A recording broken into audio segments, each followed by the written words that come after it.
Là, je vous accueille. C'est la première fois que je fais un Zoom. En fait, je suis dans la boutique. J'ai plus l'habitude d'être dans mes jardins, dans le laboratoire. Voilà. En fait, je vais vous parler de mon parcours. Pourquoi je suis arrivée à faire tout ce que je fais aujourd'hui.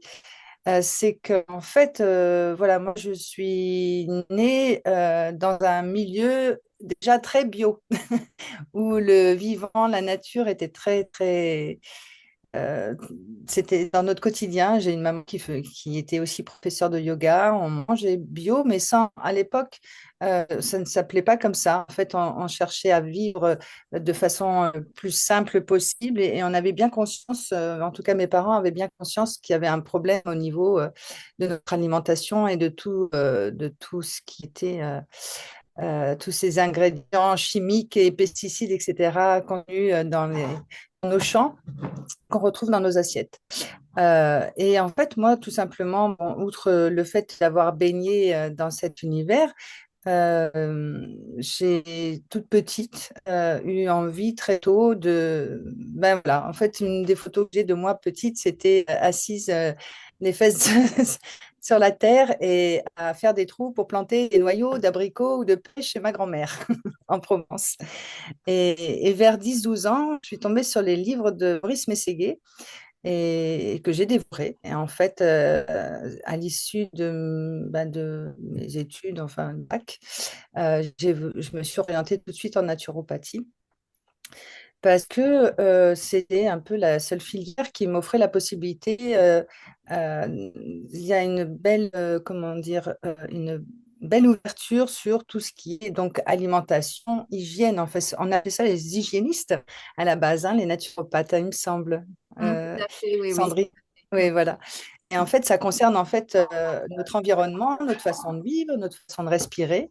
Et donc, voilà, je me suis tournée vers ça avec une passion immédiate pour l'aromathérapie.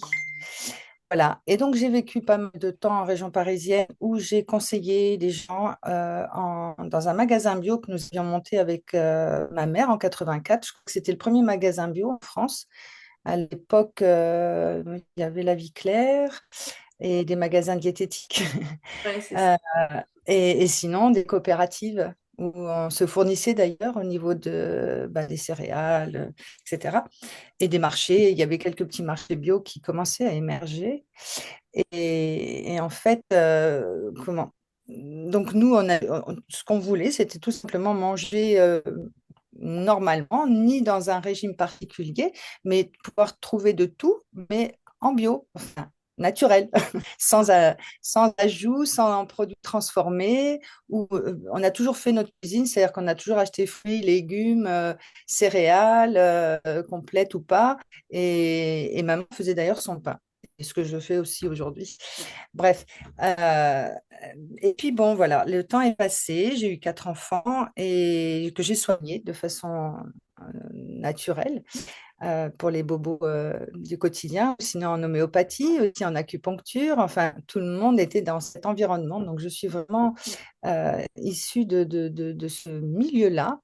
Et il y a 10 ans, avec mon compagnon, qui est médecin, on s'est dit que la région parisienne c'était un peu fini pour nous et j'avais vraiment envie de faire cette expérience de la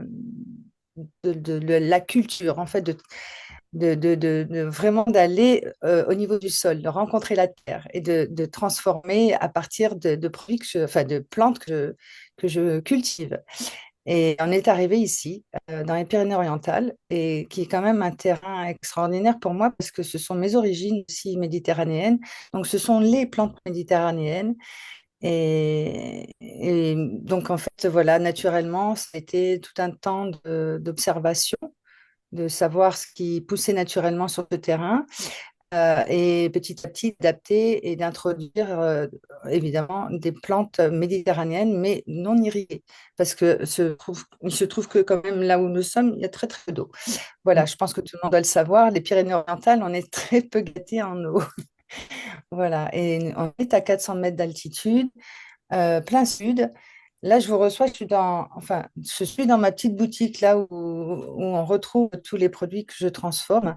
Et En fait, très très vite, s'est installée l'idée de commencer donc à distiller par moi-même euh, mais toutes les plantes que je cultivais parce qu'en fait, c'est-à-dire qu'on est obligé de passer, enfin, tout est morcelé. Si j'avais envie de créer mes produits, mais de partir de la graine au flacon, mais en ayant le contrôle sur tout ça pour pouvoir proposer des produits extrêmement euh, purs, enfin, purs à mon sens. C'est-à-dire que je suis. Voilà. Mais en fait, c'est compliqué. J'aime pas parler tellement de moi et je n'hésitais pas à me poser des questions. Comment j'en suis arrivée là? Et en fait, l'idée, c'est que j'ai en même temps, la naturopathie n'a pas tout appris. C'est-à-dire que je ne suis pas à l'origine, enfin, je n'ai pas une famille d'agriculteurs. Il a fallu que j'apprenne tout ça. Je fais encore des erreurs, mais ce qui était important, c'est pas d'être agricultrice, c'était le rapport au vivant, à mes plantes et de savoir que je pouvais, comment dire, la différence entre un produit industriel et un produit dit artisanal, c'est qu'il y a l'être humain, l'homme ou la femme qui va faire. Et cette énergie-là, et cette fréquence ou cette vibration, on la retrouve à la fin, en finalité, dans le produit. La façon dont vous soignez votre plante, la façon dont vous la récoltez, la façon dont vous la transformez, tout ça va se retrouver dans le produit final que les gens vont pouvoir utiliser. Et ce qui m'a surpris et touché, ça a été ça aussi, je ne m'attendais pas à ça, ça a été très très vite à ce retour de clientes qui ont senti à travers l'usage des produits cet amour que j'avais pour les plantes et cet amour réciproque parce qu'en en fait, on touche les plantes, mais elles nous touchent aussi. Voilà, ça c'est important de le dire parce que on a, c'est un véritable échange en fait. Les plantes, c'est-à-dire que quand je vais récolter par exemple le thym, je vais être dans un état particulier. Par exemple, je sais que je vais récolter le thym au moment où le champ vibre, mais il vibre aussi par la présence des abeilles. C'est un tout. Il n'y a pas que les plantes. Vous avez les insectes, vous avez bon, les abeilles, c'est plus que des insectes. Il y a on est dans le vivant, on est dans un bain de vie, quoi. C'est-à-dire que tout parle. C'est-à-dire que ce matin-là, j'avais décidé, par exemple, de désherber mes hélicrises qui sont à côté de mes thym. Et mon œil s'est porté sur la lumière qu'il y avait sur ce champ de thym. Et ça a été un appel. Et je me dis, bon, ben non, je laisse tout ça et je vais récolter le thym parce que c'est maintenant. Et c'est ainsi que en fait, on part avec des idées, mais ce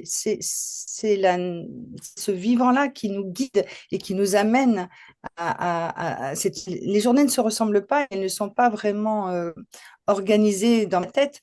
On descend dans le jardin et on voit ce qui se passe et il y a un appel. Voilà, on va aller vers ça, il faut faire ça.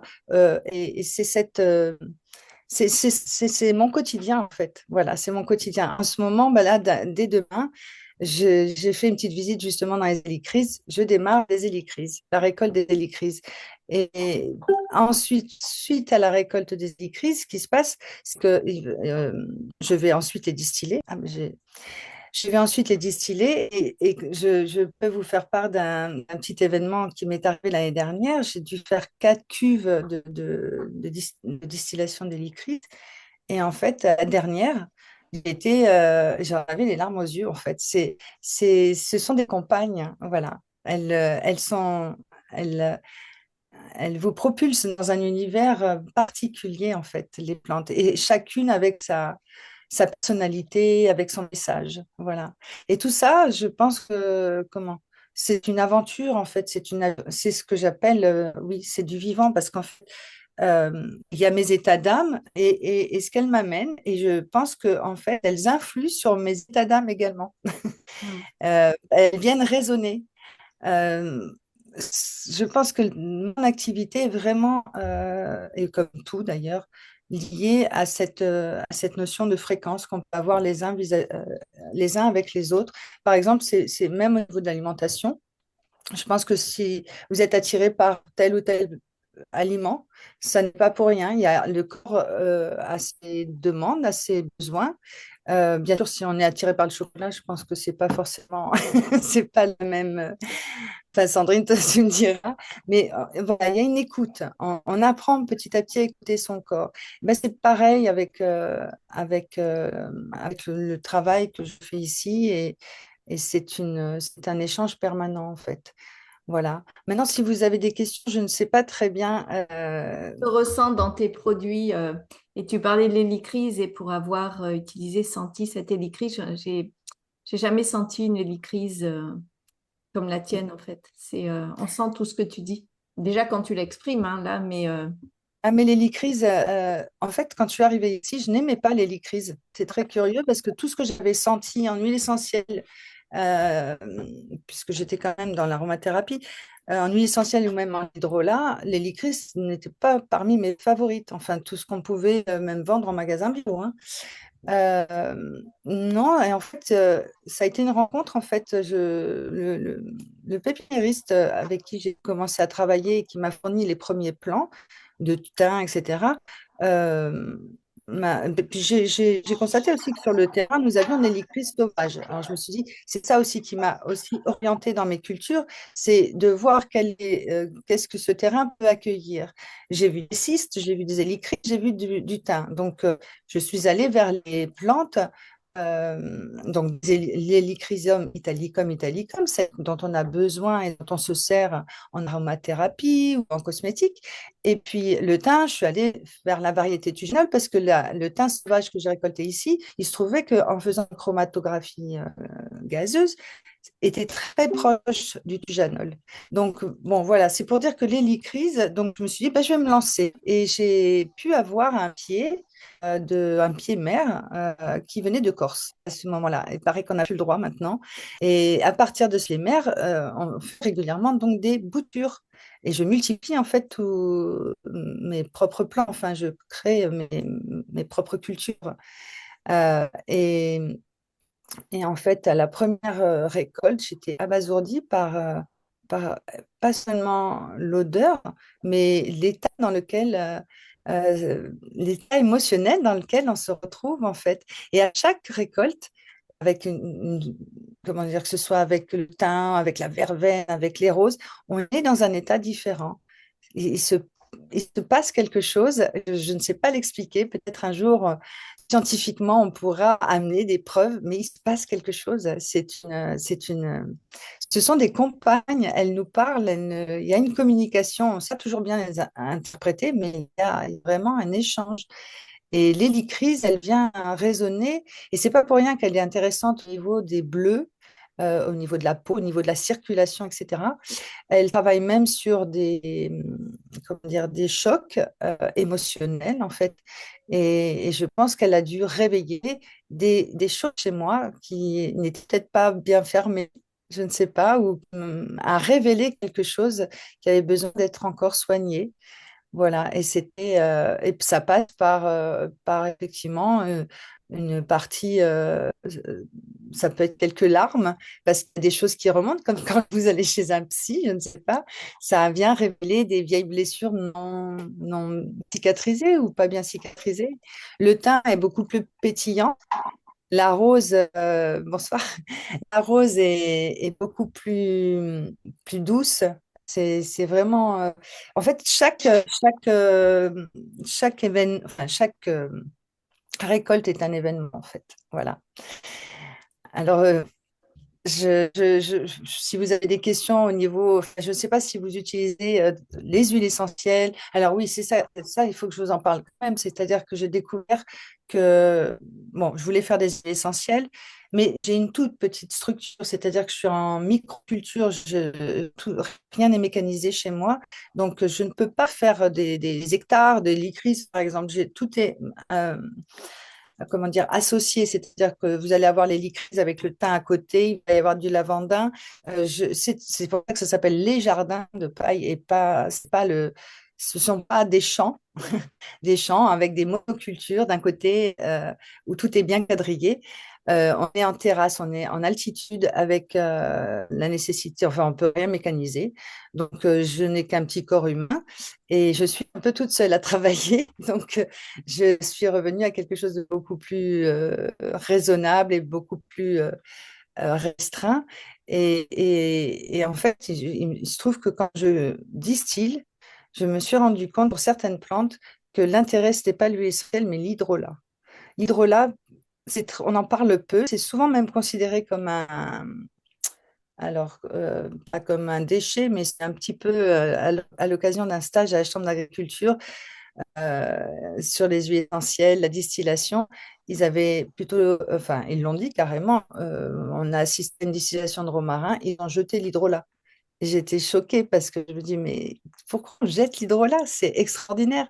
C'est extraordinaire. Vous avez dans les hydrolats des molécules aromatiques comme dans l'huile essentielle, mais en plus des molécules aromatiques aqueuses, c'est-à-dire qu'on ne retrouvera pas dans l'huile essentielle parce que tout n'est pas dans l'huile essentielle. Mais dans l'hydrolat, oui, vous avez des traces d'huile essentielle, mais aussi vous avez ces molécules aromatiques donc aqueuses qui sont donc dans la partie eau de donc l'eau florale, l'hydrolat, c'est la même chose.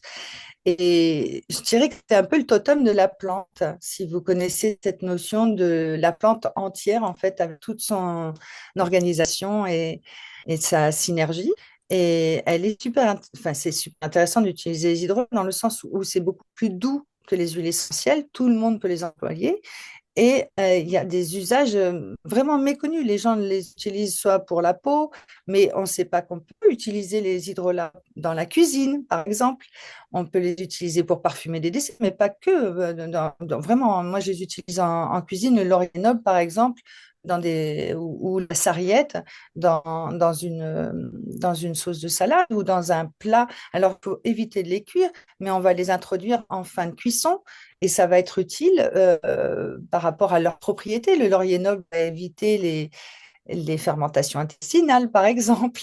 La preuve, c'est que l'on met des fois donc des feuilles de laurier dans certains plats comme les légumineuses pour aider à digérer, mais en fait, c'est pour éviter les fermentations. Donc, vous pouvez utiliser directement le laurier noble, l'hydrolat, mais vous pouvez les utiliser aussi alors, sans parler d'une plante à proprement parler, mais là, par exemple, l'eucalyptus globulus que j'ai distillé cet hiver, je l'utilise aussi en ce moment contre les mouches. Voilà. C'est-à-dire qu'on en met dans notre eau de lavage des sols ou pour désinfecter les plans de travail. Euh, Ça a tellement, tellement, tellement d'usages et je ne comprends pas pourquoi c'est méconnu et balancé. Voilà. Et c'est beaucoup plus facile à utiliser que les huiles essentielles en réalité. Et c'est à partir du moment où j'ai commencé à distiller, j'ai compris surtout que les huiles essentielles, on en fait une trop grande consommation. C'est-à-dire que quand on voit la quantité de matière végétale qu'il faut pour avoir un peu d'huile essentielle, on revoit son usage, enfin l'usage qu'on en fait, quoi. C'est-à-dire que si toute la Terre, enfin si tous les humains se mettaient à utiliser les huiles essentielles comme on les emploie actuellement, ça risquerait d'être compliqué, voilà. Et d'ailleurs, on a carrément aussi des plantes qui sont en train de disparaître parce que notamment le bois de rose en cosmétique, parce que c'est très utilisé, l'huile essentielle en cosmétique, et la ressource est en train de disparaître. Voilà. Il faut. Alors, il y a la notion de prudence aussi avec les huiles essentielles, et alors qu'avec les hydrolats, vous n'avez pas alors, pardon. J'ai un petit truc devant l'écran, vous n'avez pas ce problème-là. Hmm. Voilà. Si vous avez des questions là-dessus. Il y a des questions. Alors, il y a deux questions là.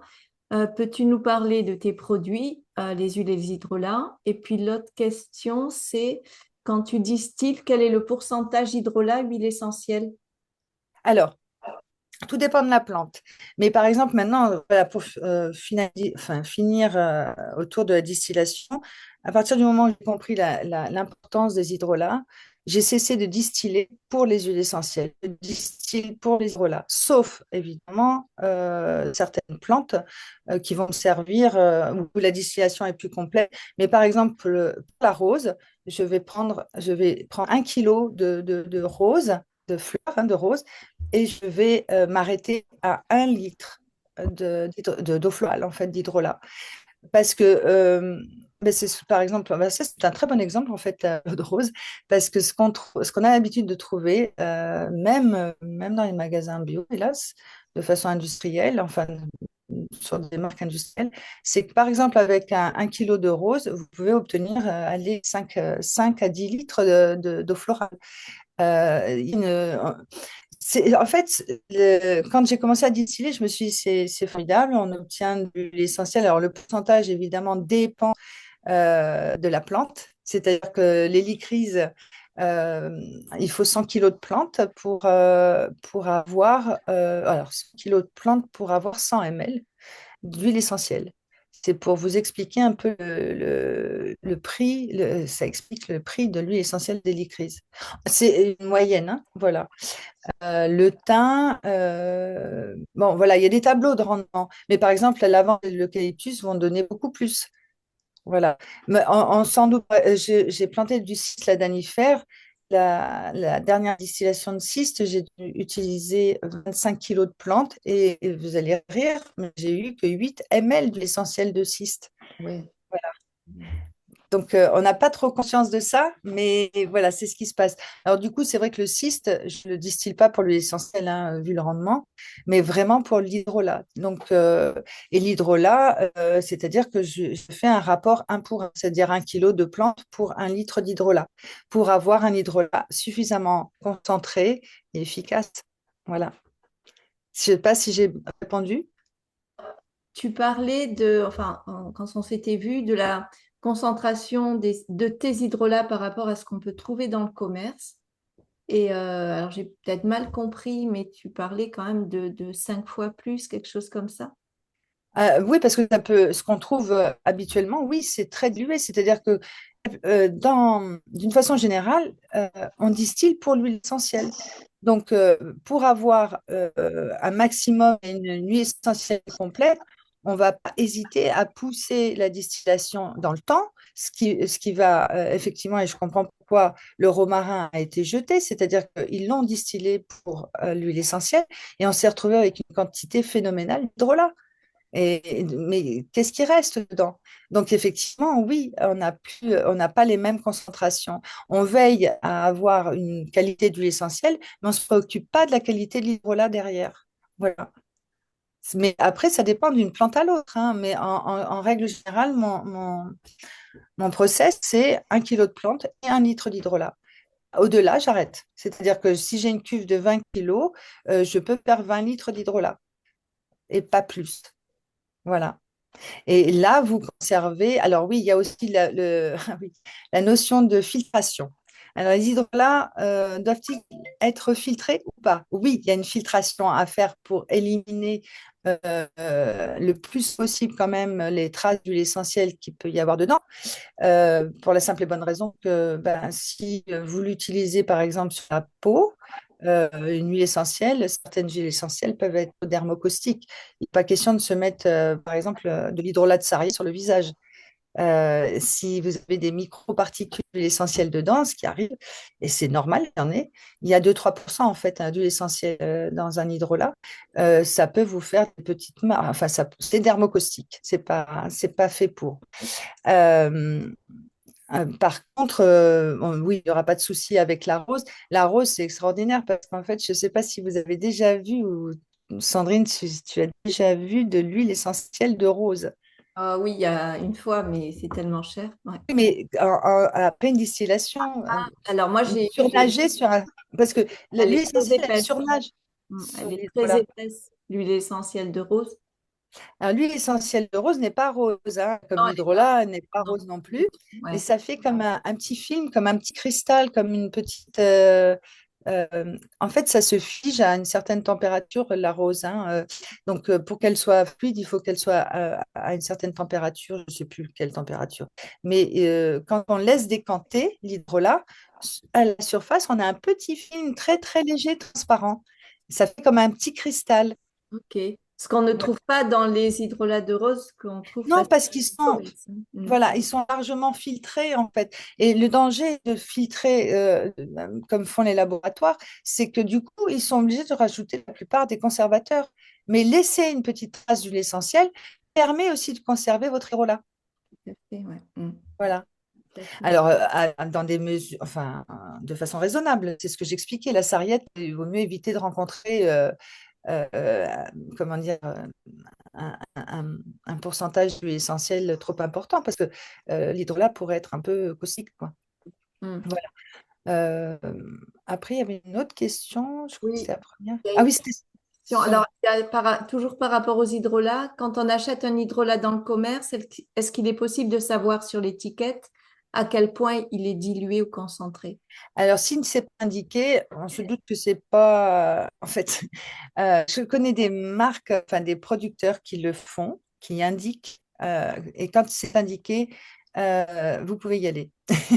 Quand c'est pas indiqué, on peut dire que c'est pas clean, quoi, à ce niveau-là. Enfin, ils respectent pas cette norme-là. C'est pas une norme d'ailleurs, hein, c'est un choix que l'on fait ou pas. Mm. C'est voilà, ça dépend. Alors, il faut pas imaginer que ce soit que les industriels, hein, qui font ça.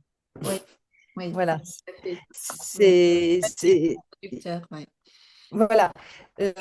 C'est par méconnaissance, hein, pas par. Alors, probablement qu'il y a une histoire de rendement, mais je pense aussi que c'est par méconnaissance et parce que, par exemple, j'ai découvert que sur les distillations, bah, j'ai beaucoup appris aussi toute seule. J'ai demandé autour de moi auprès de distillateurs. Personne ne donne vraiment ces infos, hein. C'est un peu top secret, c'est empirique et chacun a ses formules et sa façon de faire. Donc, en réalité, j'ai pas pu m'appuyer sur eux vraiment. Je me suis surtout appuyée sur les ouvrages de Michel Faucon sur les hydrolats et sur enfin, les huiles essentielles, qui est vraiment pointu, mais au niveau même biochimique, etc. Mais tout, enfin, je n'ai pas trouvé de littérature qui précise à quel moment, par exemple, il faut récolter, combien de temps distiller, etc. Après, les informations, les résultats, c'est à force de faire nos propres expériences et la chromatographie gazeuse que l'on peut faire ensuite au niveau des huiles essentielles et les analyses sur les hydrolats. C'est la seule source d'information qu'on puisse avoir sur la qualité de notre distillation. Et Voilà. si on a l'essence développée à l'odeur, on peut Oui, il y a l'odeur, mais est-ce que ça suffit? Je ne sais pas.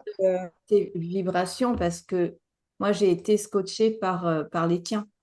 Oui, mais alors voilà, moi j'ai eu la chance d'avoir à un moment donné un monsieur qui était sourcier qui est venu nous voir parce que bah, sur notre terrain, il y a eu des sources et on essayait de voir s'il y avait moyen de les récupérer ou alors elles ont pu se déplacer, etc. Donc il est radiesthésiste en plus d'être sourcier et je lui ai demandé donc de venir tester les produits et il était soufflé. Il m'a dit, je n'ai pas.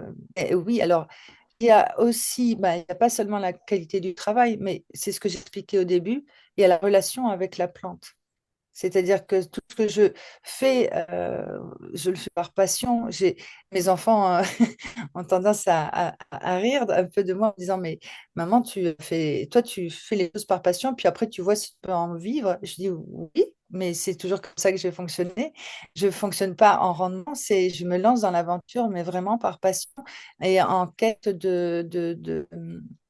pour apprendre, pour améliorer toujours ce que je peux produire derrière. C'est-à-dire que je cherche à faire le meilleur. Donc c'est pareil dans la cosmétique. Je ne me suis pas lancée dans la cosmétique pour faire de la cosmétique. J'ai travaillé pendant 25 ans avec les produits Oshka. J'ai un peu une idée de ce que sont aussi les produits de soins. Il y a longtemps que je regarde les compositions. Je constate que beaucoup de gens ne regardent pas les compositions et il faut le dire aussi, il y a beaucoup de mots barbares dans les compositions et on cherche toujours à savoir de quoi il est question. Mais en fait, il y a une chose toute simple dont je me suis rendu compte, c'est que à partir du moment où vous faites une crème, c'est un mélange d'huile et d'eau. Et il y a un mélange d'huile et d'eau, c'est pas stable. C'est-à-dire que j'en sais quelque chose puisque je travaille à partir de macérat de macérat. Le macérat, c'est une infusion, si vous voulez, de la plante dans une huile. Hein. Et je vois des fois passer, et même parmi certains producteurs aussi, productrices, souvent, c'est souvent des femmes, même des vidéos sur les réseaux sociaux où on voit, par exemple, les pétales de rose directement dans les pétales frais. Et là, on se retrouve avec ce mélange eau et huile qui offre la possibilité, enfin, qui offre, c'est pas le mot, mais qui risque de développer en fait une bactériologie. Là, ce mélange d'eau et d'huile va rendre l'huile instable. Donc, je travaille avec des plantes, je les fais sécher avant. C'est-à-dire qu'elles passent par une phase de séchage pour éviter justement ce phénomène de ralentissement ou de bactériologie.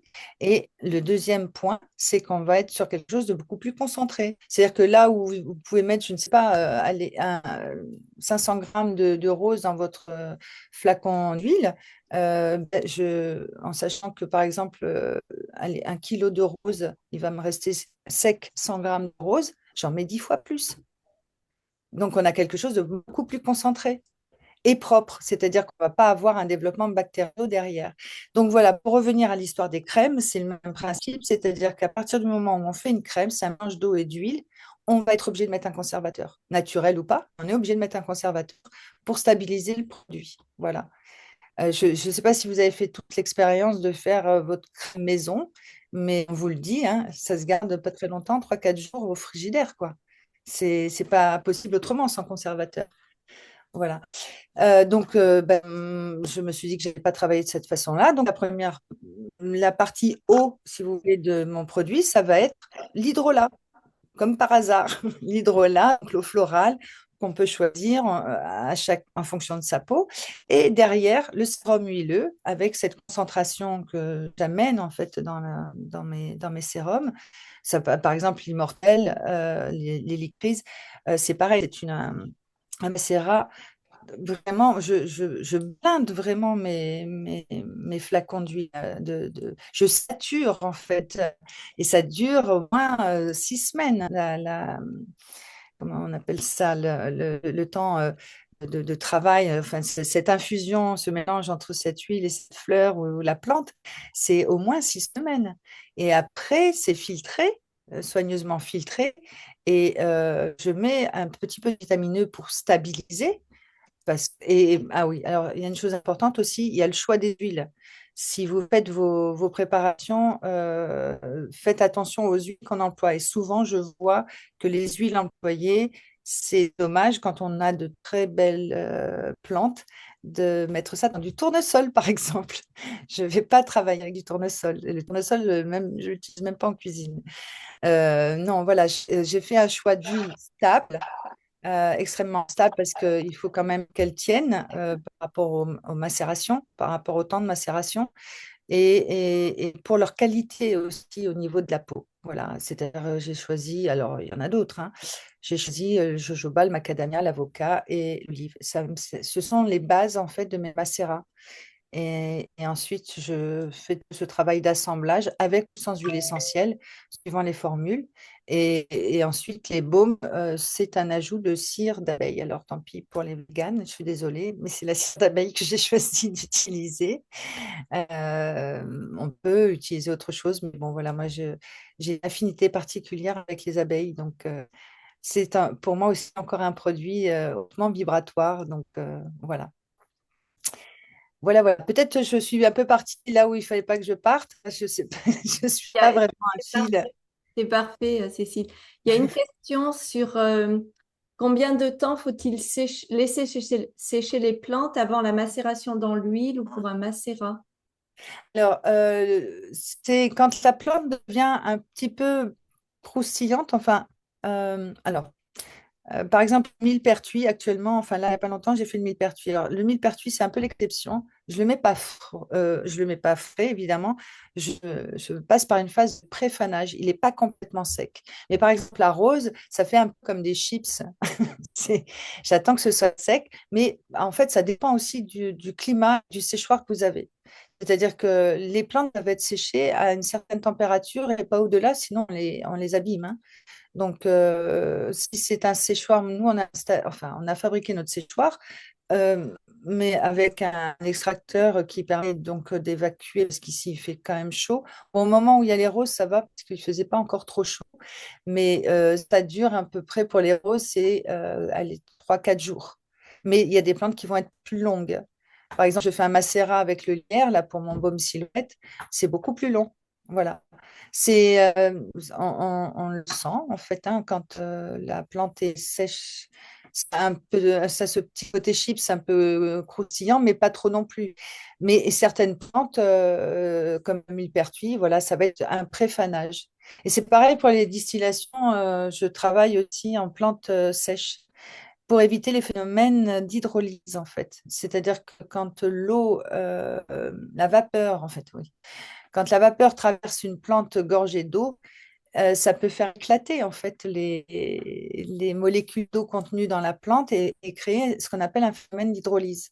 Donc, je travaille aussi sur des plantes séchées, enfin préfanées en tout cas. Voilà, en distillation. Parce que l'eau, comment dire, de toute façon, les plantes aromatiques que j'utilise, enfin avec lesquelles je travaille, sont des. Pourquoi aromatiques? Déjà, il faut savoir qu'une plante, elle est aromatique parce que déjà, elle a manqué, pour ce qui est du thym, l'hélicryse, etc., ce sont des plantes non irriguées. Elles donnent le meilleur d'elles-mêmes parce qu'elles manquent d'eau, justement. Et c'est un moyen pour la plante déjà. Alors, il y a l'échange avec les insectes, etc. Il y a l'environnement, mais c'est surtout un moyen pour elle. Elle exhale ses parfums pour protéger de la sécheresse. Voilà. Ça, c'est déjà la plante aromatique méditerranéenne, comme la sarriette, le thym, l'hélicryse aussi en fait partie, la lavande, etc. Elles exhalent pour se protéger. Bah, le cisladanifer, ça fait une gomme carrément. Plus il fait chaud et plus la plante va fabriquer de cette gomme qu'on trouve sur les rameaux.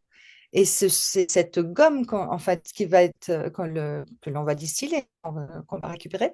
Mais c'est grâce en fait à l'excès de chaleur ou de soleil que la plante donne autant de parfum. Voilà. Donc,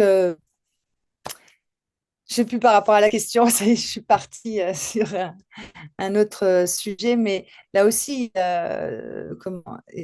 bon, il existe beaucoup de plantes qu'on distille. Par exemple, le calendula, on va pas c'est pas pour son parfum. Mais bon, je distille pas le calendula, je le travaille en macération. C'est pas la même chose. Mais j'ai développé enfin, moi, c'est vraiment beaucoup plus tout ce qui est non irrigué. Voilà, pour ce que je vous disais, pour ces problèmes d'eau qu'on peut avoir. Et puis, parce que c'est aussi un choix de cœur. Voilà. C'est c'est c'est l'aromathérapie à la base. Moi, j'aime les odeurs, j'aime les parfums, en fait. Et j'aurais aimé créer des parfums, mais non, là, je me suis arrêtée. Ça, c'était l'idée du début, c'était de créer des parfums solides. Et j'avais fait des recherches d'ailleurs sur les parfums anciens qui datent de l'Égypte ancienne. Et c'était justement un mélange puisqu'on utilisait déjà les huiles essentielles, puisque le labdanum est issu du cyste ladanifère qui rentrait dans la composition des baumes d'embaumement. Donc, on utilisait déjà pendant l'Antiquité toutes ces plantes et pour leurs vertus et médicinales, mais aussi aromatiques. Et on faisait le premier parfum, c'était le kifi, je crois. Non, hein, il me semble. Et c'était un mélange donc d'aromates, donc de choses très parfumées, et même de fruits. Voilà. En fait, ce sont des parfums qui aujourd'hui, paraît-il, ne plairaient pas du tout aux hommes modernes. Voilà. Bon, ben, Est-ce que il y tu avait d'autres peux, questions. oui, mais est-ce que tu peux nous parler de toute ta gamme de produits, leur utilisation? Alors, la gamme de produits, ben, vous allez enfin, j'ai les hydrolats, évidemment, l'eau florale de rose, qui est ma grande copine, et c'est l'hélicryse, la rose. Alors oui, je peux vous citer quelques plantes, hein. Le Tatujanol, évidemment, l'Eucalyptus globulus. On a la chance d'avoir trois arbres exceptionnels et des globulus rouges qui font des fleurs magnifiques, qui sont en fin de floraison là actuellement. Et personne ne voulait penser que c'était des globulus, mais si les chromatos, les analyses, ça a été profilé comme du globulus. Voilà. Donc c'est une plante extraordinaire. J'ai un petit peu de camomille, j'ai du cisladanifer. La camomille, c'est un peu compliqué parce que même si elle aime le soleil, elle aime aussi l'eau. Donc, c'est vraiment des petites quantités, c'est de la microproduction. Ensuite, le géranium, j'ai pu faire du géranium rosa. Ça, c'est extraordinaire aussi comme parfum. Euh, Leur usage, alors individuellement, bien sûr, on peut les utiliser en cosmétique, mais comme j'expliquais tout à l'heure, moi, je les utilise aussi dans la cuisine. Par exemple, l'hydrolat de rose euh, dans dans un lait d'amande, c'est délicieux tout simplement, par exemple. Là, c'est la saison, un lait d'amande bien frais avec de l'hydrolat de rose.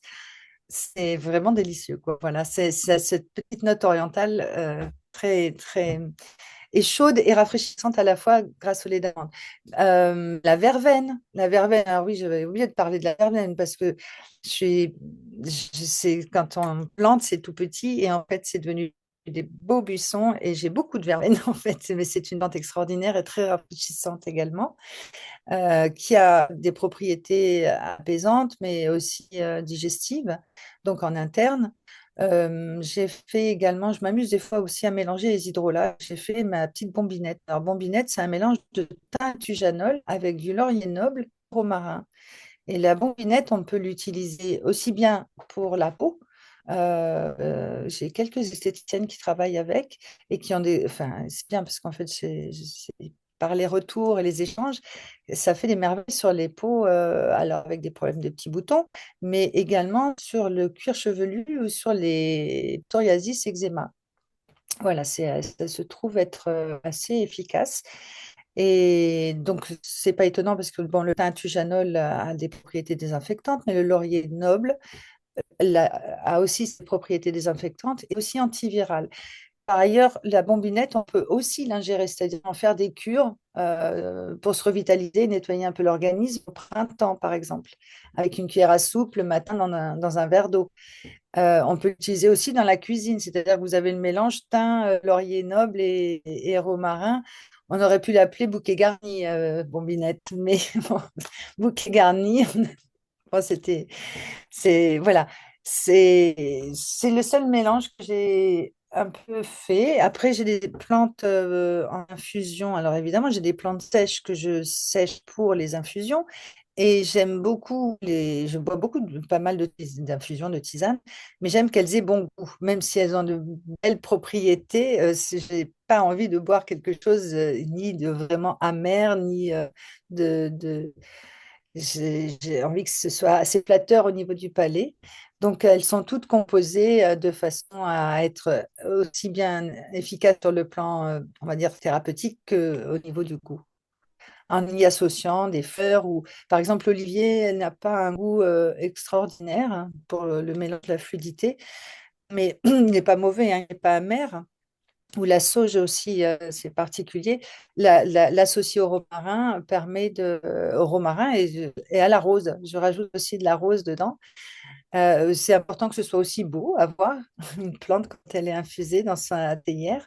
Et, et donc au niveau du goût, ça se passe très très bien. Alors j'ai ces produits-là, évidemment, un petit peu d'huile essentielle, j'ai un peu d'hélicryse de la lavande, non, du lavandin et de la lavande aspic. Parce que la lavande, jusqu'à présent, je travaillais avec une personne qui est un peu ma partenaire au niveau, enfin, une de mes partenaires, j'aime bien travailler avec d'autres producteurs et d'autres transformateurs. Elle proposait du thé et qu'elle associe avec des plantes. Donc, elle fait un mélange avec un thé et la lavande. Et on avait composé ensemble un thé avec mon mélange basilic. Je fais du basilic thaï avec du basilic cannelle et du tulsi, le basilic sacré. Ça se marie très très bien avec le thé, par exemple. Euh, voilà. Après, ben, il y a la partie soins cosmétiques, mais quand je parle de soins, c'est vraiment du soin pas uniquement cosmétique. C'est-à-dire que, par exemple, mon Immortel Intense, c'est le macérat de l'hélicryse dans lequel j'ai ajouté de l'huile essentielle d'hélicryse, donc la mienne. Enfin, d'un bout à l'autre, de toute façon, ce sont mes plantes. Et oui, je veux dire quand même que toutes les formules sont évaluées par une toxicologue. Donc, quand on vous dit, par exemple, vous prenez une huile végétale et vous rajoutez deux, trois gouttes d'huile essentielle d'hélicryse ou je ne sais quoi dedans et vous mettez ça sur le visage, c'est pas une bonne idée. Parce qu'on n'a pas, comment dire, il faut pas ignorer, c'est ce que je disais tout à l'heure, que les huiles essentielles, elles contiennent aussi des allergènes. Et à force d'en faire un usage un peu trop important, on peut créer finalement, on peut favoriser l'émergence d'allergies, en fait. Ça, je ne sais pas si tu en as entendu parler, Sandrine, Alors, mais moi, notamment avec la lavande. alors pas spécifiquement, mais je l'ai observé mais même en nutrition, en fait. Oui, L'utilisation trop fréquente ou de certaines quantités d'aliments. En fait, j'ai vu voilà, des personnes devenir allergiques. c'est Ah, ça. voilà. Oui, Je pense que c'est pareil pour tout. Voilà. mais c'est ça. Mm. Et les huiles essentielles, comme on est quand même sur des produits hautement concentrés, il faut vraiment être très prudent dans l'usage. Parce que, et d'ailleurs, un petit peu à cause de ça, la toxicologie officielle nous diminue en fait les quantités d'huiles essentielles qu'on peut utiliser en fait dans les produits de soins. À savoir que la rose, ma rose intense, c'était une grosse déception, qui est mon macérat de rose, d'huile d'avocat et de jojoba. Bon, alors, je ne produis pas d'huile essentielle de lavande, c'est une huile essentielle que je suis obligée d'acheter, qui est très, très, très coûteuse. Donc, je voulais quand même que ça sente, et je l'ai appelée rose intense, pour que ça sente vraiment la rose. Sauf que la toxicologue a fait donc toute cette évaluation et m'a dit, ben voilà, tu vas descendre le niveau parce que là, au-delà, ça devient plus qu'allergénisant, mais toxique. Donc ça, voilà. Et pareil pour l'huile essentielle des licryses, il y a des doses à ne pas dépasser. Alors, pas forcément dans le risque d'allergie, mais c'est inutile surtout. Voilà, c'est surtout inutile, ça ne va pas rendre le produit plus efficace. Voilà, donc c'est un gaspillage, hein, en fait, hein. Voilà. Donc, en gros, c'est un petit peu, comment dire, c'était important. Quand j'ai démarré, en fait, je pensais composer des produits comme je faisais à une époque quand je faisais des massages, parce que je suis passée aussi par la case soins et shiatsu, où je faisais des massages, mais j'ai fait aussi les soins Oshka et je proposais aussi des massages. Et je faisais moi-même mes petits mélanges avec mes huiles végétales, mes huiles essentielles.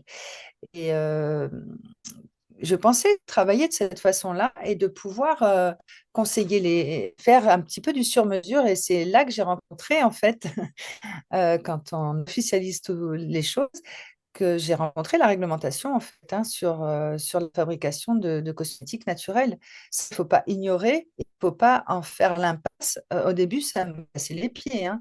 Mais très, très franchement, j'ai beaucoup, beaucoup appris avec la toxicologue, avec la personne aussi qui m'a fait passer cet audit qui a duré 6 mois pour mettre mon laboratoire aux normes, pour créer mon laboratoire de cosmétiques, parce qu'il y a des normes. Donc, c'est tout un travail qui peut être, euh, qui s'annonce contraignant, mais qui est en fait très intéressant et qui m'a permis d'affiner et de parfaire, enfin, et d'améliorer mon travail et ce que je peux proposer parce que j'ai beaucoup d'échanges justement avec la toxicologue alors oui, les évaluations sont faites par rapport au risque d'allergie et toxique et de toxicité du produit final, mais ils ne raisonnent pas en fait sur les propriétés en aromathérapie. Par exemple, l'hélicryse en toxicologie est considérée comme un parfum et non pas comme une plante qui va améliorer la circulation ou qui va stimuler la production de collagène. Mm. Voilà. Mais ça, c'est moi qui le sais. C'est pour ça que j'ai fait cette formule.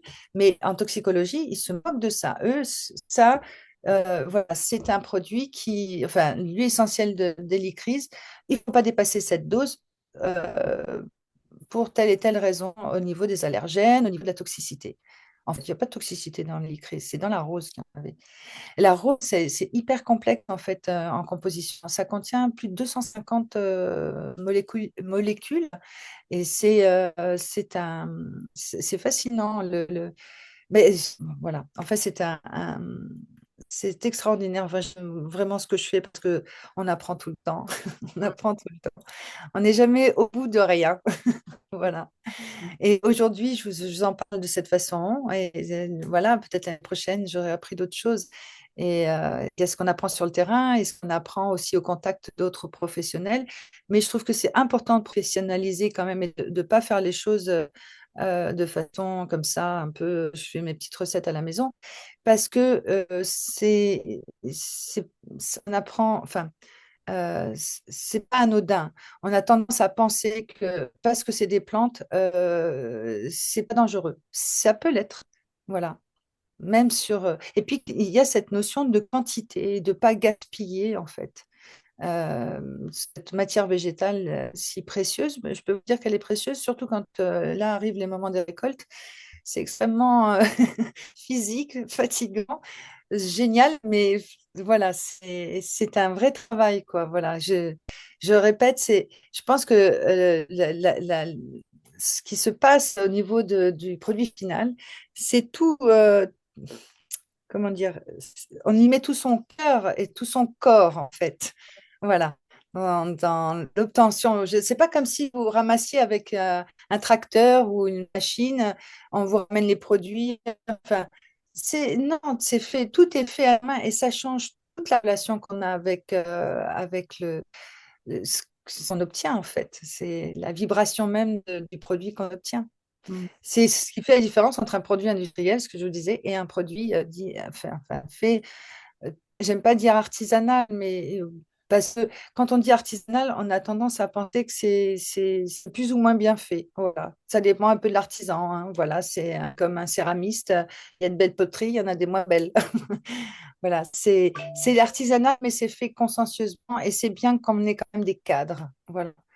Et après, avec ce souci vraiment de toujours chercher le meilleur et la plus belle qualité, voilà, et la plus belle fréquence, la plus belle vibration, voilà. D'être dans un bon état d'esprit. C'est comme quand on fait son pain. Si on est de mauvaise humeur, il ne faut pas faire son pain. Voilà. Voilà. Il y avait une autre question que j'ai vue passer, c'était sur le macérat. Le ratio plante-fleur dans la macération à l'huile, quelle est la quantité, le Alors, ratio? dans le macérat, c'est ça? Oui, dans le macérat, ouais. Dans le macérat, tout dépend de la plante, mais le ratio, oui, alors, comme je vous disais, comme ce sont des plantes sèches que j'utilise, ça ne va pas trop vous parler, mais en gros, par exemple, pour 1 kilo, alors attends, non, oui, c'est ça, pour 1 kilo à peu près d'huile, puisqu'on parle en kilos en cosmétique, c'est à peu près 100 grammes de rose sèche. Donc, ça représente, je ne sais pas, 100 grammes de rose sèche, ça fait pas mal de kilos de rose. En volume, ça fait pas mal, ouais. Mm. Oui, oui, alors le bidon est plein hein, de pétales de rose. On a du mal à tourner la cuillère, hein. Enfin, je suis obligée on est obligé quand même de mélanger et d'agiter en fait le macérat quotidiennement. Ça se fait pas, c'est pas très fluide, hein. Voilà, Mm. c'est En pas tout, évident. en tout cas, Cécile, moi, pour être venue sur ton terrain, moi, il y a quelque chose, outre la passion que tu mets, le soin, mais c'est hyper courageux ce que tu fais parce que je sais pas combien tu as d'hectares à travailler toute seule. Alors, il y a 1 hectare et demi, 1 hectare et demi, ouais. Et, Mais c'est énorme. En plus, c'est pas un terrain plat. ah non, ça, je m'en rends compte chaque année Ouais, non, mais c'est qui courageux. passe. Moi, je l'aurais pas fait, mais bon. Et- Mais bah, ça densifie hein, au niveau du corps, on est un peu plus musclé. Pour raconter un peu une journée type, ce matin, enfin, dans le jardin à 6 heures jusqu'à midi. Après, là, c'est compliqué, mais on est jeune, petite sieste et hop, on s'y remet, on attend qu'il fasse un peu moins chaud. Mais là, ce matin, je soignais mes rosiers puisque la récolte étant finie, j'ai taillé un petit peu et j'ai refait le paillage et le mulch là autour des rosiers en leur amenant un petit peu Alors non, on ne donne pas de fumier en cette saison, mais je leur ai fait un petit peu de purin d'ortie pour les redynamiser. Voilà, ben ça, voilà, ça m'a occupé 5 heures d'affilée ce matin. Rien n'est à côté, on prend la brouette. Enfin, c'est vrai que c'est physique, quoi. Mais c'est à la hauteur de. Enfin, je sais pas, oui, c'est vraiment une passion. Je sais pas. Je sais pas comment l'expliquer. C'est pas du tout rationnel, quoi. Voilà. Alors, quand on me parle de ratio de rendement, c'est vrai qu'il y a aussi. C'est vraiment. C'est le cœur, quoi. Voilà. C'est une histoire d'amour. Ça, Ben, c'est comme quand on s'occupe de ses enfants, hein, on ne compte pas le temps, on compte pas les efforts. Ce sont, ben oui, mes enfants aussi. Voilà, puisque mes enfants sont grands, je suis passée à d'autres enfants. Il y avait d'autres questions? j'en vois pas. Je n'en vois pas. Ouais, non, j'en vois pas. Par contre, oui, juste parce que tu t'es présenté, mais euh, en fait, enfin, j'ai pas parlé de notre rencontre parce qu'on s'est rencontrés en 97, je crois. Oui, ouais, c'était il y Ouais. a longtemps. Ta maman, ouais. Ah, mais tu te rappelles de l'année? Non, je ne me rappelais pas, Oui, oui. parce qu'on était à Meudon et voilà, on n'était pas Oui, descendu encore dans le sud. Donc, ça fait longtemps. Et ce qui est rigolo dans ce que tu dis dans ton parcours, bon, on est du même âge hein, à peu près. oui, Et en fait, on a eu le même parcours. Voilà, moi, j'ai travaillé aussi en magasin bio en 84. oui. Et les études de nature en même temps, mais sans se connaître et sans le savoir. Et on s'est retrouvés il y a quoi, 3 ans, quelque chose comme ça, euh, Il y a un peu plus longtemps que ça. ici. euh, C'est Dominique qui oui, présentait la galerie qui nous a remis, qui enfin, nous qui nous a a remis remis en en lien. contact. Ouais. Voilà, parce qu'elle était à Paris. Il y a un petit moment que Dominique est déjà enfin, je crois que tu es venue tout de suite avec Dominique, la première fois qu'elle est venue, il me Non, semble. non, non, Pas pas tout de tout de suite. suite. Mais enfin bon, ce qui est Ouais, rigolo, c'est ce lien. Dominique Hérault, qui est à Paris, a acheté une maison ici dans la région et on s'est ouais. retrouvés. Et elle m'a remis en contact avec Cécile. Donc voilà, bon, la petite histoire, c'est rigolo. Voilà, on est tous descendus dans le sud et on s'est retrouvés bien des années après. Et moi, j'ai gardé de très bons contacts avec, parce que j'ai travaillé quand même, ben oui, pas mal d'années, 25 ans en région parisienne, et en magasin bio, et en soins, etc. Et ben oui, j'ai gardé des liens avec toutes ces personnes que ben oui, je ne remonte plus en région parisienne depuis 3 ans, en fait. Mais j'aimais bien remonter et voir ces personnes bah, avec qui j'étais en lien professionnellement, mais aussi qui étaient devenues des amis et avec lesquelles il y a une vraie relation de confiance. Et que j'ai encore bah, aujourd'hui, bah, ce sont mes clientes aussi. Et j'aime bien de temps en temps, il y en a une qui passe, puisqu'on est quand même dans une région de vacances, donc parfois les gens du Nord descendent nous voir. Voilà. Mais oui, oui, non, c'est vrai qu'on a un parcours assez proche. Oui, Ah bon, à part le fait que moi, je n'aurais pas été enseignante comme toi, moi, bah, je suis encore une élève. non, bah, moi Voilà. aussi, on est tous des élèves, mais là, Ah oui, tu es en train de nous transmettre, donc c'est aussi un enseignement, là. On oui. fait des choses là, donc c'est ça, la transmission, c'est l'enseignement. Alors oui, et puis alors, j'accueille hein, des fois des stagiaires par le biais d'école en parlant de ça. C'est vrai que oui, on apprend toujours, mais on transmet également. Il n'y a pas très longtemps, j'avais fait une petite conférence atelier là, sur les hydrolats. C'était un peu poussé et sollicité par la MAP dont je fais partie. Et ça s'est très, très bien passé. En fait, je ne pensais pas, comment dire, enfin, arriver à cette phase. Enfin, je peux faire ça l'hiver, parce que c'est vrai que là, on est dans une saison assez haute où le temps manque un peu et où quand on est sorti du jardin, on est un petit peu fatigué. Et c'est peut-être pour ça que c'est difficile un peu aussi pour moi d'avoir des idées très claires. Euh, Mais voilà. Sinon, ben, de toute façon, comment les gens viennent jusqu'ici. J'ai créé cet atelier boutique là duquel je vous parle. Euh, et il y a possibilité de visiter les jardins, hein. Surtout, j'aime beaucoup accueillir les gens, bah, comme la façon, enfin, quand tu es venu avec Dominique, vous avez pu tout découvrir. Et bon, voilà. Après, j'accueille aussi des stagiaires qui viennent d'écoles, en fait, de personnes qui veulent se lancer dans la même activité et qui font des formations professionnelles. Et je ne peux pas accueillir de personnes qui ne soient pas avec une convention de stage, malheureusement, parce que pour des raisons de responsabilité et d'assurance, en fait. Parce que c'est un terrain, je ne sais pas si je te l'avais dit, mais au début, je me suis fait quelques entorses. Enfin, c'est physique, quoi. Et puis on peut se blesser, quoi. Voilà. C'est pour des raisons vraiment de protection, quoi, d'assurance. Oui, Voilà. tout à fait. Alors, il y a d'autres questions. Peux-tu conseiller une huile démaquillante pour le visage avec une de tes huiles?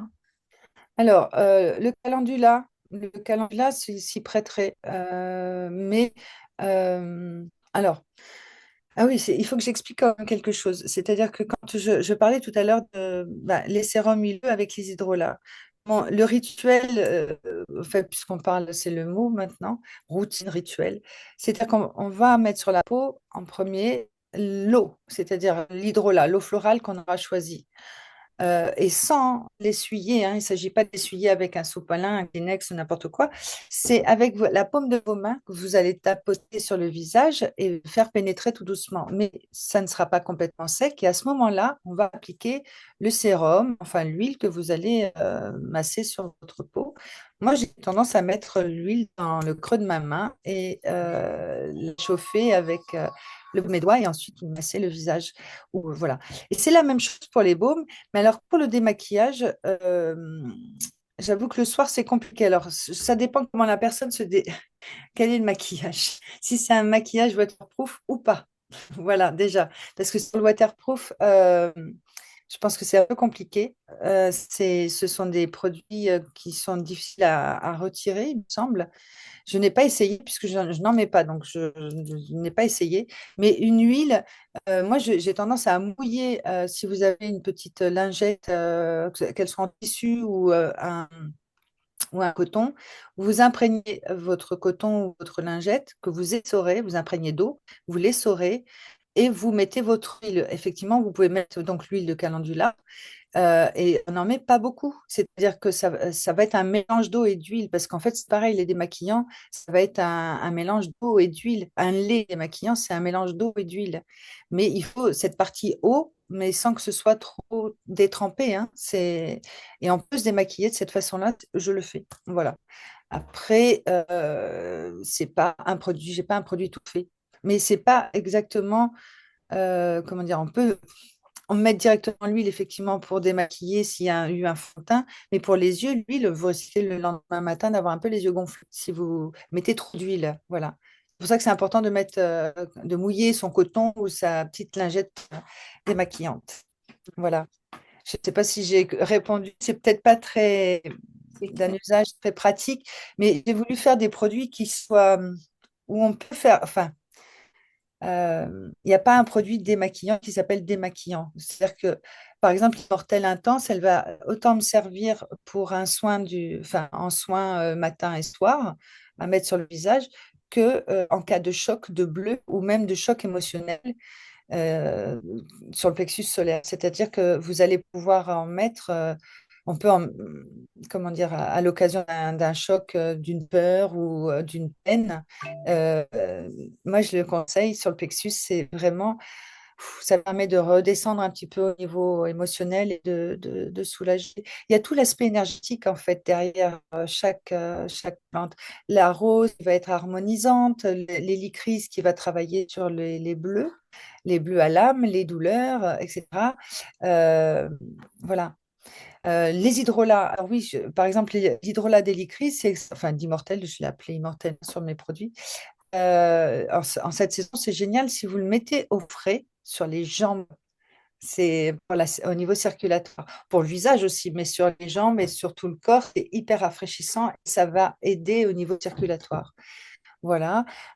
Après, qu'est-ce que je peux vous dire? C'est qu'en fait, c'est ce que j'expliquais, c'est que les produits, je voulais quelque chose de sobre et de polyvalent surtout. C'est-à-dire que un sérum, il ne va pas uniquement servir ou le matin ou le soir. Il n'y a pas un produit de jour, un produit de nuit.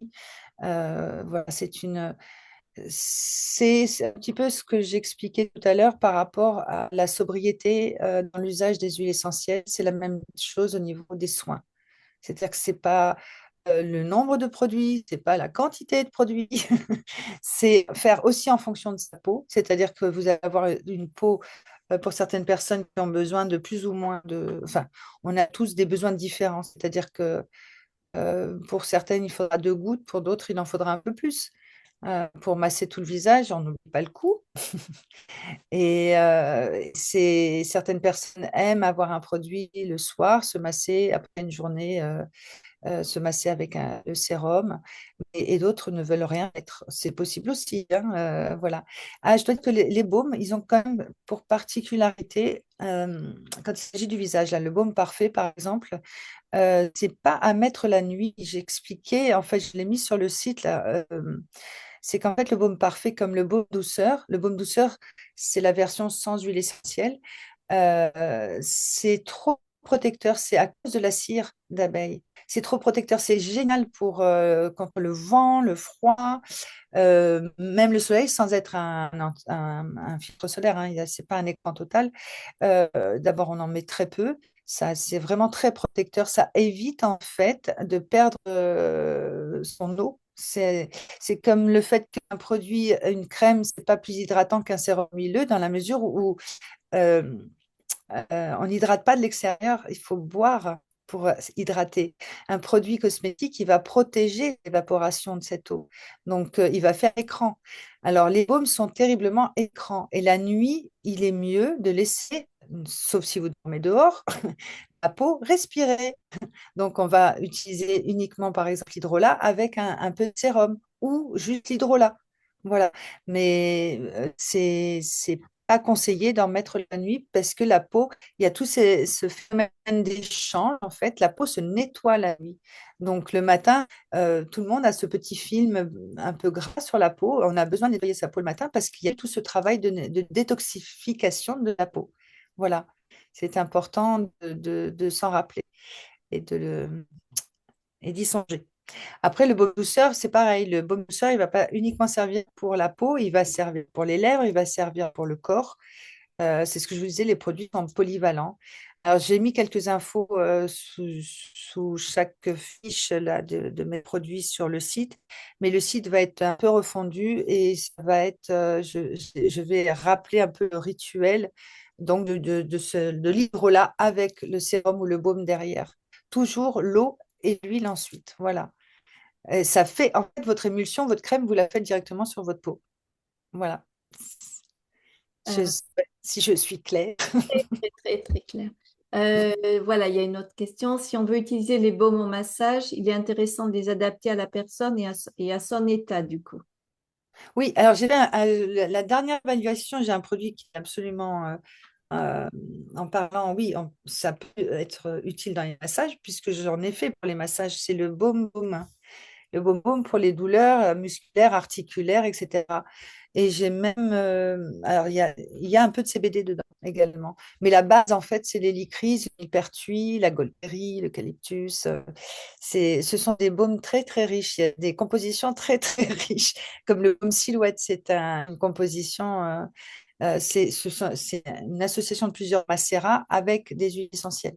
Et le baume baume, c'est la même chose. Et le baume baume, en fait, quand on voit le pot, et c'est pareil. Alors, pour le baume silhouette, ça s'y prête moins. Mais le baume baume, par exemple, qui est plutôt pour les douleurs articulaires ou musculaires, qui est top pour les massages, en fait, on peut l'allonger avec de l'huile de millepertuis si on a une plus grande surface à couvrir. Voilà. Ce sont des petites choses que je donne comme astuce sur la fiche du produit, mais que je ne peux pas mettre derrière le pot parce que c'est vraiment écrit tout petit. Voilà, il n'y a pas la place. J'ai minimisé aussi les emballages. J'ai pas de suremballage. Donc, en fait, si on veut plus d'infos, c'est bien d'aller voir aussi sur le site ou de me demander. directement, hein. Je réponds aussi et au téléphone et par mail. Voilà. Non, J'ai du réseau. oui. Et, tes Ce qui a produits. failli ne pas ce qui a failli nous arriver, c'est qu'en fait, on n'a pas encore la fibre. Elle va être en place le 14 juillet. Et tout Ayette, tout le village qui a la fibre, ils sont tous en panne de- d'Internet parce qu'il y a un problème justement sur la fibre. Et là, j'ai de la chance, je suis encore en ADSL et j'ai du réseau. Sinon, on n'aurait pas pu avoir ce Zoom ce soir. Voilà, ça arrive, hein, ici. Oui, il faut y aller, hein, là où tu es, hein. Oui, c'est 20 minutes de virage, mais ça se Ah fait. oui, oui, Personne n'est tombé dans un ravin, il n'y a pas de ravin. oui, oui, c'est un peu perdu, mais bon, c'est magnifique. C'est aussi ce qui permet, enfin c'est ça aussi, c'était un choix, c'était d'être au plus loin de toute pollution également. Mm. Et sur le fait aussi d'être, comment dire, mes enfants me disaient, tu es vraiment au bout du monde, oui, parce que pour faire ce travail, on a besoin aussi de s'isoler. C'est aussi un travail intérieur. Bon, c'est physique, hein, mais c'est un travail intérieur également. Voilà. Il y a des moments avec du monde et puis je ne peux pas travailler avec vraiment d'autres personnes. J'ai besoin d'être à ce que je fais et d'être complètement. Je ne sais pas faire vraiment deux choses à la fois, en fait.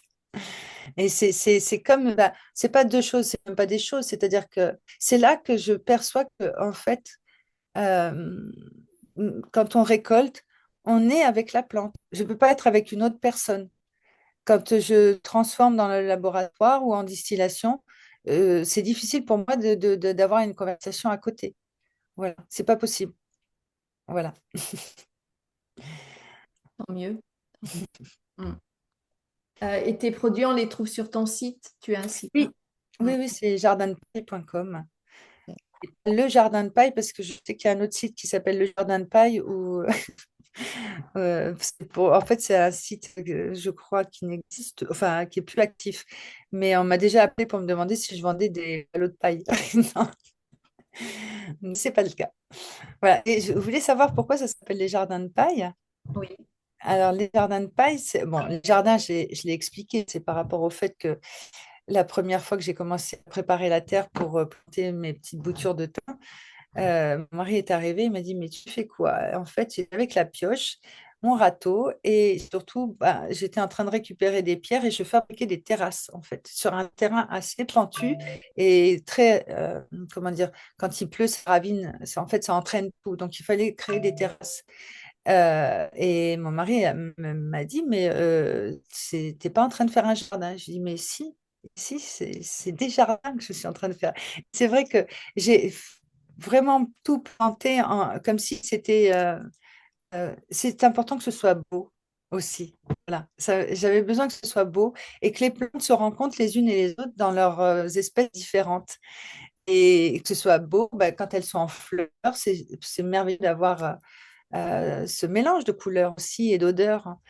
Et pourquoi de paille? Parce que, évidemment, par rapport à ce phénomène de chaleur et de soleil, il faut protéger. Il faut protéger, c'est un peu des principes de la permaculture. Et c'est un petit clin d'œil aussi au brin de paille de la permaculture. Voilà. Euh, voilà. Et en fait, du coup, c'est vrai que l'été, en fin d'été, le jardin est un peu jaune au sol. Parce que tout est vraiment, on essaie de couvrir le plus possible. Il y a pas, on évite d'avoir la terre à nu ici, parce que sinon c'est vraiment carbonisé, quoi. Voilà. Voilà. Oui, merci. Merci. Je ne sais pas s'il y a d'autres questions, mais en tout cas, merci beaucoup, hein. Tu transmets. Enfin, moi, j'ai revoyagé dans tes jardins là. Dans mes jardins. Ouais, Avec plaisir. Tu peux revenir quand tu veux. ouais, Merci à tous ceux qui nous ont écoutés. Je n'ai peut-être pas été très concise et pas toujours peut-être très claire, mais voilà, c'est mon premier Zoom. Et je suis ravie et bravo parce que de ce petit partage avec vous. tu as fait passer des beaux messages. C'est super. Merci à vous. Voilà. Bon, bah, écoutez, je crois qu'il y a plus, voilà, il y a plus de questions. En tout cas, merci pour votre participation. Et puis merci à toi, Cécile, hein. Merci Sandrine de cette opportunité de partage et d'échange avec un peu tout le monde. En fait, voilà, on pourra le refaire, mais c'est vrai que je suis j'aime beaucoup aussi transmettre, mais il faut juste que j'organise un peu mieux les choses dans... Mais non, mais c'était très bien. Je vais quand même te lire les commentaires là parce que merci pour ce magnifique échange. Un grand merci, merci beaucoup. Merci de nous transmettre votre passion. Merci pour votre travail. Merci, ça donne envie de venir voir. Merci et bravo. Ah, bah, avec plaisir. Fond du cœur, merci pour votre poésie. Tu vois, donc c'était parfait. Alors, à Mm. tous, merci aussi. Merci.